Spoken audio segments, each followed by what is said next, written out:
Hello everyone. Today we would be discussing about the certain element of Indian society and related aspects, which forms a crucial part of our civil services exam and a part of our syllabus. So let us start with society. The first point is, what is the meaning of a society? So whenever we talk about Indian society or Western society, the term society, what does it mean? So society is nothing but a set of population with mutual interdependence.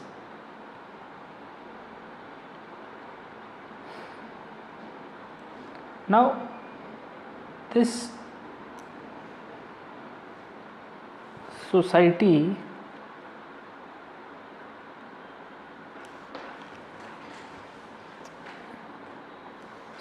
is based on mutual interdependence, that is societal relations.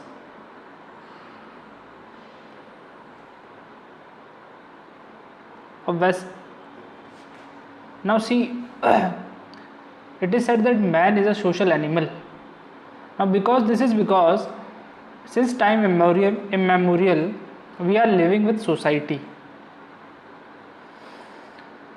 Now society has been a very important aspect of our civilization.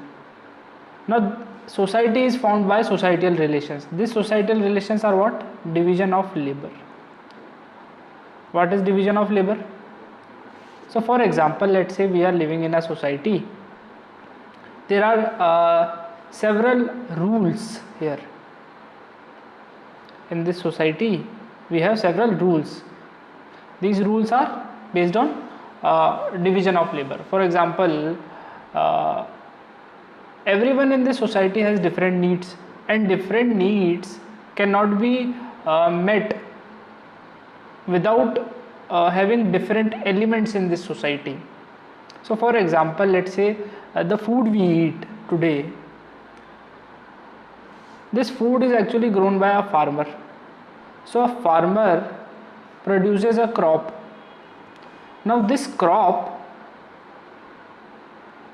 is being sold in mandis. Now from mandis the trader purchases it. This trader then sells it to us, that is, let's say our father go to market and purchase it. He sells it to our father, and our father, after procuring this, store this in our house. Then our mother makes bread of it, that is rotis, and then we eat it. So we consume it. Now the process of simply eating a roti includes so many elements of society which have specialization in their own set of functions. This is what we say division of labor. So look at it again. The farmer is the producer, so he is the most important part of this chain. Now farmer has a specialization in growing of crops, so he is the first element. Similarly, in mandi there are traders. Now trader has a specialization in bargaining and purchasing. So they don't know how to produce a crop, but they know how to purchase a crop, how to sell a crop. Similarly, our father, the third element in this chain, knows how to bargain with shopkeeper and how to procure grains, or let's say grains or the flour. Similarly, the fourth element here is our mother. Our mother has a specialization in making rotis. Now our mother doesn't know how to grow food crops or how to sell them, how to procure them, but she knows how to make rotis of them, a productive good.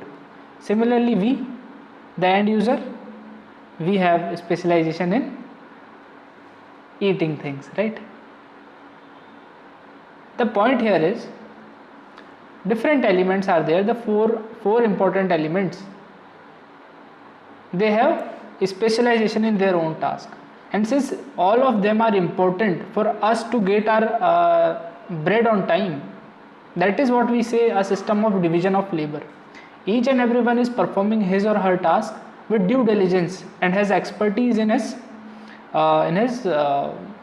work, right? So this is a division of labor, and this is the basic idea behind the formation of a society. So in a society, different elements are there, they perform their work with expertise, and when division of labor get complex and more divided, the society grows, because each and every element has a specialization, more specialization in their respective task. Okay.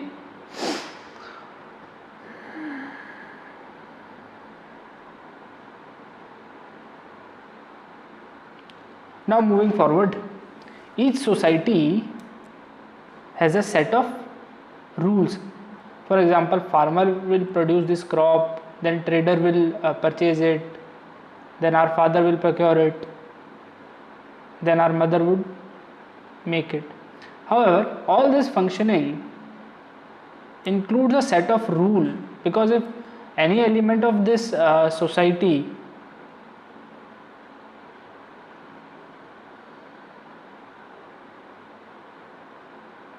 wait a minute. Now we were discussing about the set of rules. Now society, the division of labor, works on the set of rules. These rules are nothing but what we say as different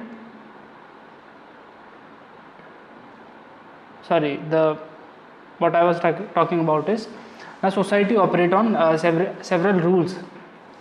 Now these rules are implemented by certain agency. For example, in India, law and order and different rules and regulation are being implemented by the police.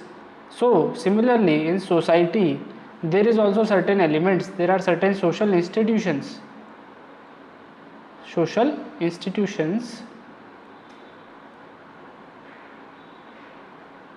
that regulate the rules, not only regulate but also get these rules followed.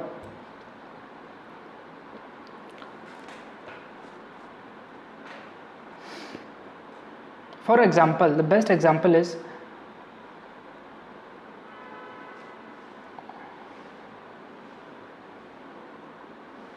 the different institution, let's say the school or the caste system. Caste system has its own rules, school has its own rules. Marriage, the institution of marriage is also there. Similarly, the institution of the society itself is an institution, right? So these are several institution of enforcing social rules. Now one best example here is the Khap Panchayats.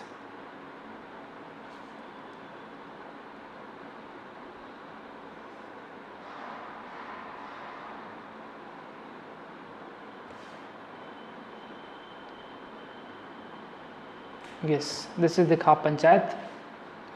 Now what happens in a Khap Panchayat, and particularly if I talk about in Rajasthan region, the Khap Panchayats of Gujars are very powerful. Now Khap Panchayat have their own set of rules.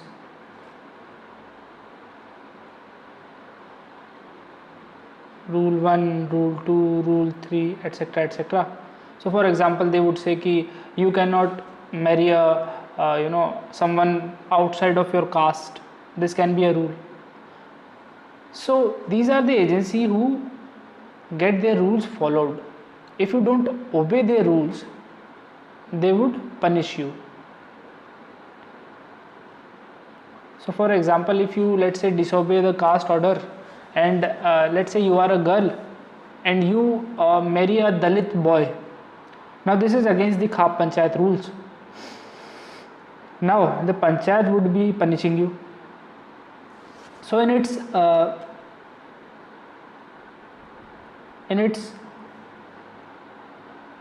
periodic meeting,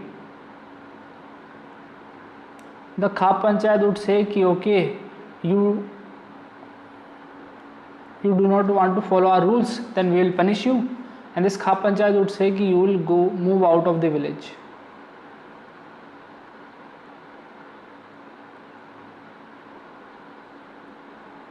And this institution would also say other peoples that do not eat at these people's do not eat with these people. It would say do not visit their houses. It would even went on to say do not allow them to collect water from well.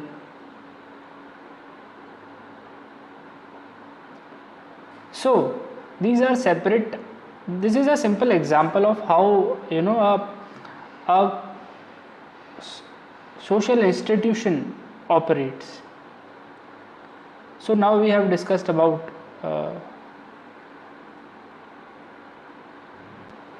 okay. Now moving next.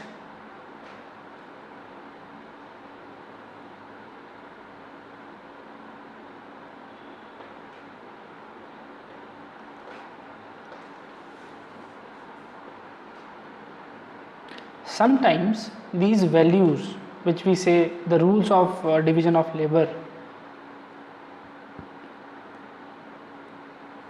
these rules are called as values, right? These values forms our culture.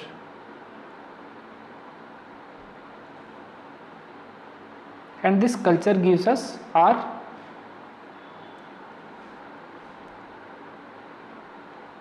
diversity.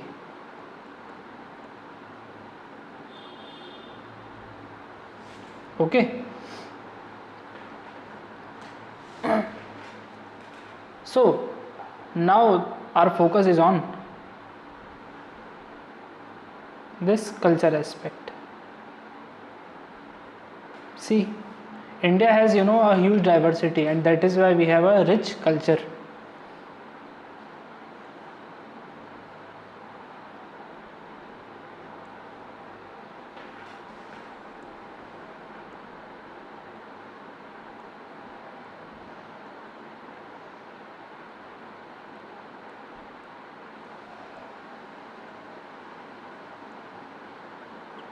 Okay, now culture is also of two types. Culture is also of two types. First is tangible. Tangible, or we can also say it material. Material aspect of culture. And second is non-tangible.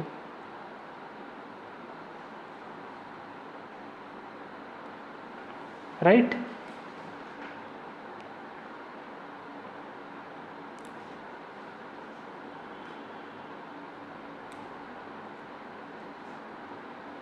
The tangible element of culture includes those elements of culture which we can see or touch. For example, different cuisines. In South India, eating idli dosa or different cuisine is there, part of their culture, and it is tangible because we can see it, na? Similarly, the dances, the different type of dances, the dance are performed. Let's say in Rajasthan there is Ghumar. So food is there. Dance is there. In Rajasthan there is a Ghumar dance and it is part of our culture. Similarly in Odisha there is Odissi dance. In Andhra Pradesh there is Kachipudi. That is, different dances are also part of different culture, and it is the part of tangible part of culture, right? So it includes several aspects. Let's say food is the part of this tangible culture. The dress, of course, different dresses, different languages, music, dance. Music we can understand, no? Not only see and touch, but that we can feel also, that is through senses. So music is also there. Similarly, other things like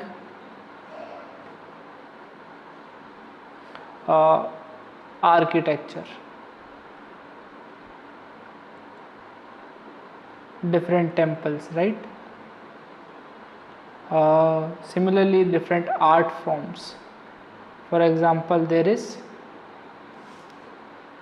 a separate art which we say, let's say for example, if we talk about the Bani Thani art form of Rajasthan.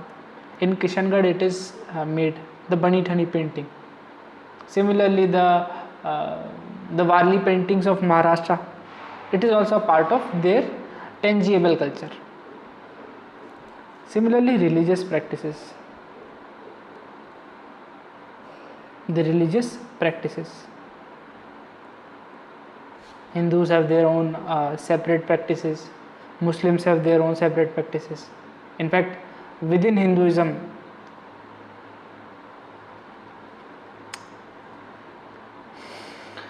there are several different sects. For example, Lingayats in Karnataka.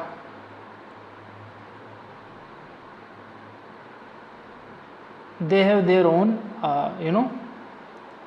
separate rules. It is part of their tangible culture. So this is something I was telling you about, the tangible part of culture. Similarly, now we would be focusing about non-tangible part of culture.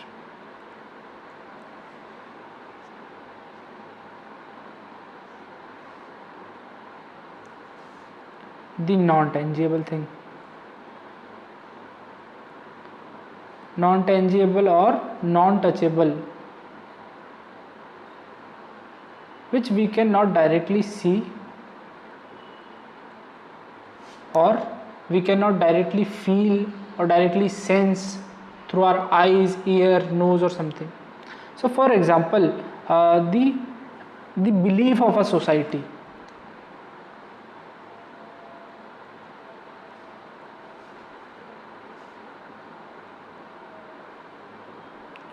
So for example, the idol worship in a Hindu society is our belief. We believe that the idol is himself the god, so we worship it accordingly.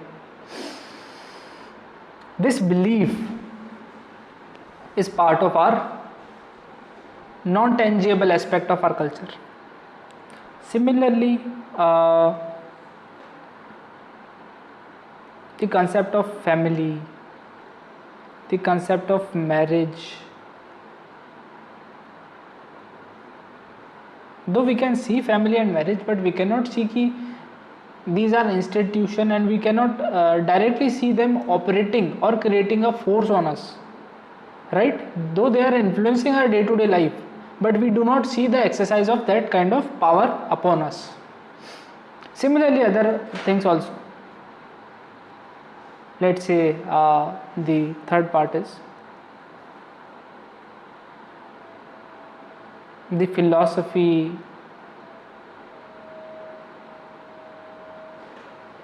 So every society has a sense of philosophy. So for example, we look at a snake as god during Nag Panchami.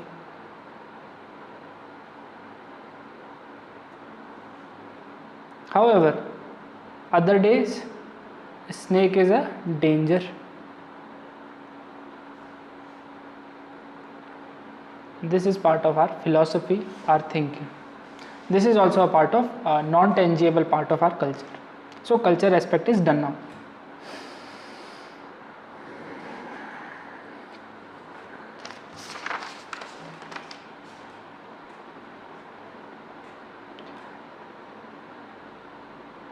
Now similarly,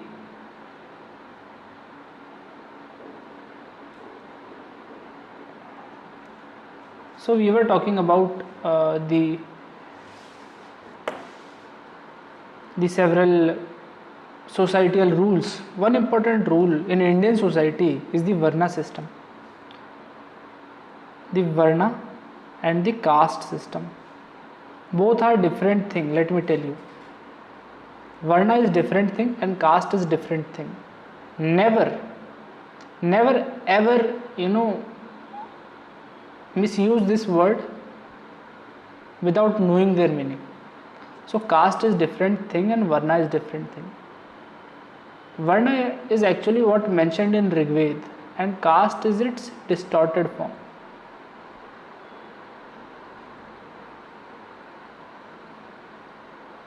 So if you see here, different Varnas are there: Brahmin, Kshatriyas, Vaishya, Shudras. Now we get to know about Varna system from Rig Veda. The last mandal, the 10th mandal of Rig Veda talks about different Varnas.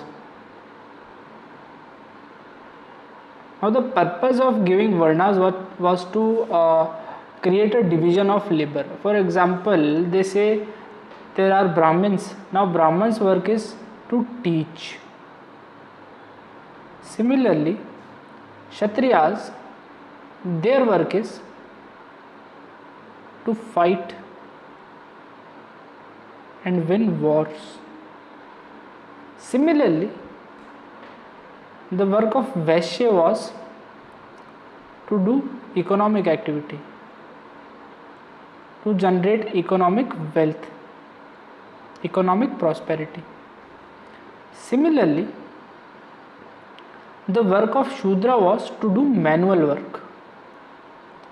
Remember, manual work are very important in any society. In fact, it is the grassroots work that Shudras perform. And remember, the Varna system never discriminate. In a Varna system, a Shudra is as important as a Brahmin, and there is a mobility there.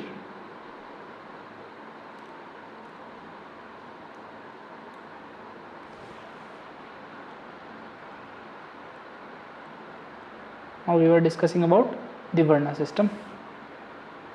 Yes. Varna system mentioned in Rig Veda.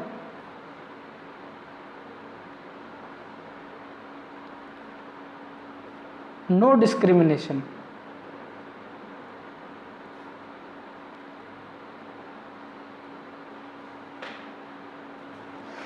There is mobility. Mobility means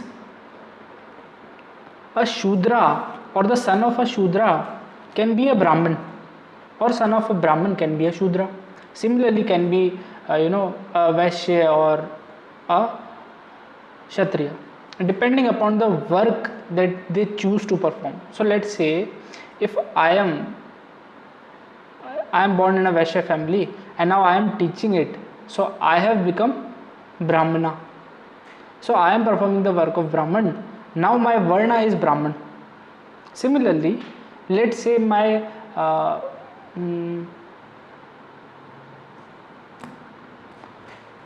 child wants to join army, so he would be a part of Kshatriya Varna, so he would become a Kshatriya. This is the mobility that is allowed in Varna system, and there is no discrimination. No Varna is superior to any other things. So Shudra is as important as Brahmana. Remember this thing in a Varna system.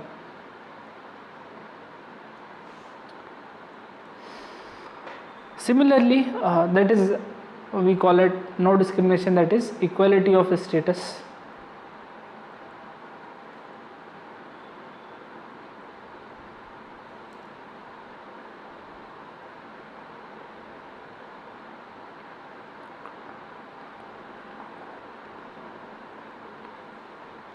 and it is non-hierarchical.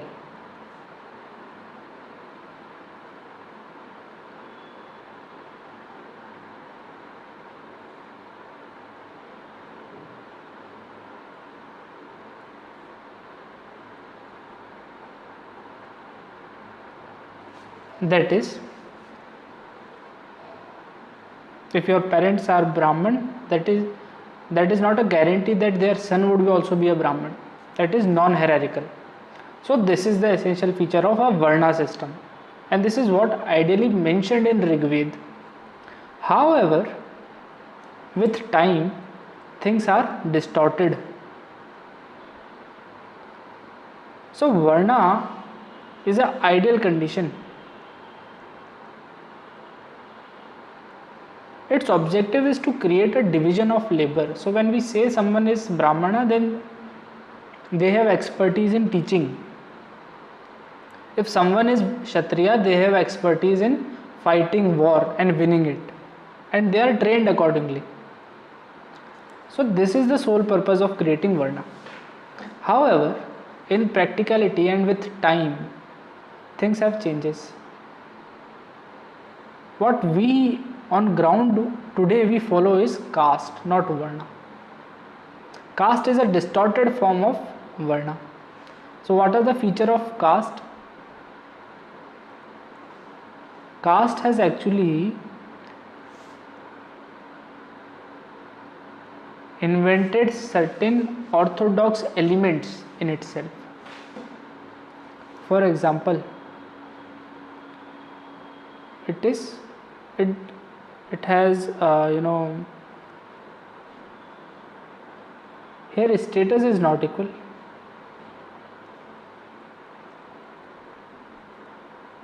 That is, a Brahmana is superior to Kshatriya, which is superior to Vaishya, and which is superior to Shudra.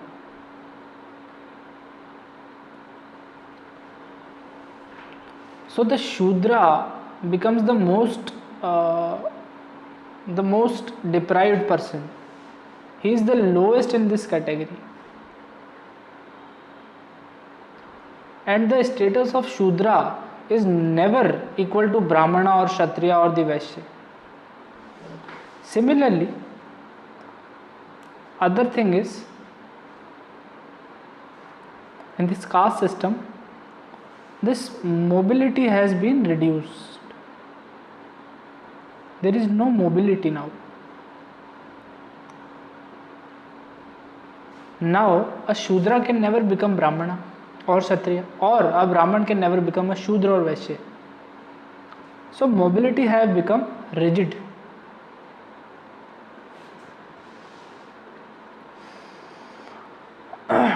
This rigidity has made caste more orthodox. So a son of Brahmana would be a Brahman.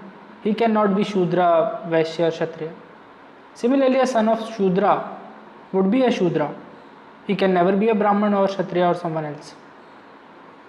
Thus, caste system has become more rigid. This mobility, this rigid mobility has itself created more discrimination, right? Similarly, yes, so I have talked about this. This is hierarchical.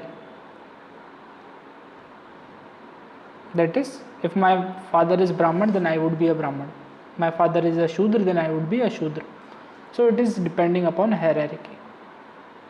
So this is the difference between caste and Varna. So remember, Varna is never a wrong system. Varna is a good system. It is for a complex society. Division of labor is needed. However, certain orthodox elements get stuck to Varna system, corrupt it, and this orthodox element come as caste system. And caste is not at all acceptable in a modern Indian society. Though it has been a part of Indian society, remember, but ideally caste should not be a part of a modern Indian society in today's society.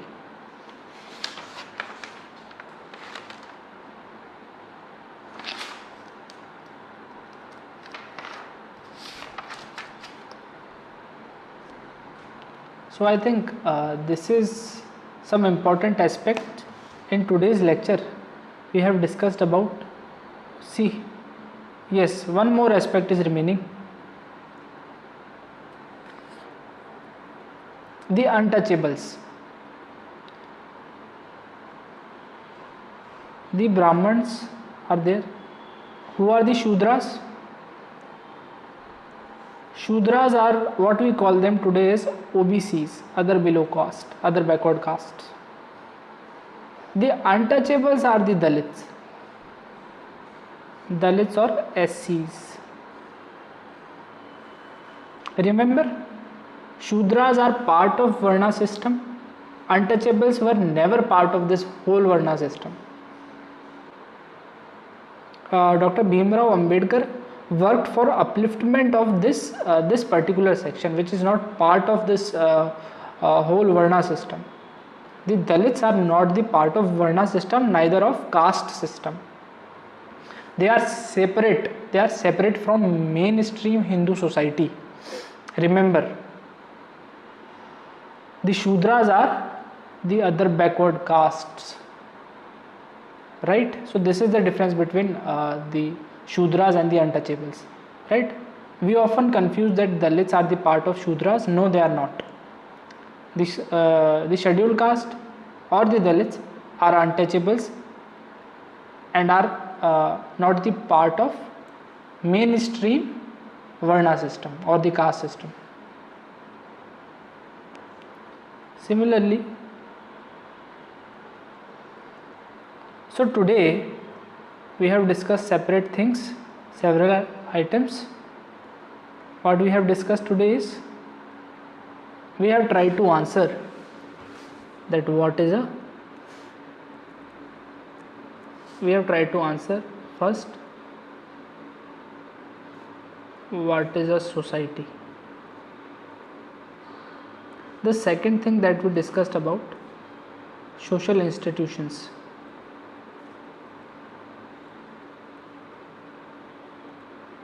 The third thing that we discussed about societies,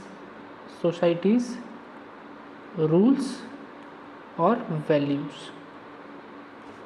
The fourth thing is we discussed about culture. Similarly, the fifth thing that we tried to discuss today is about the caste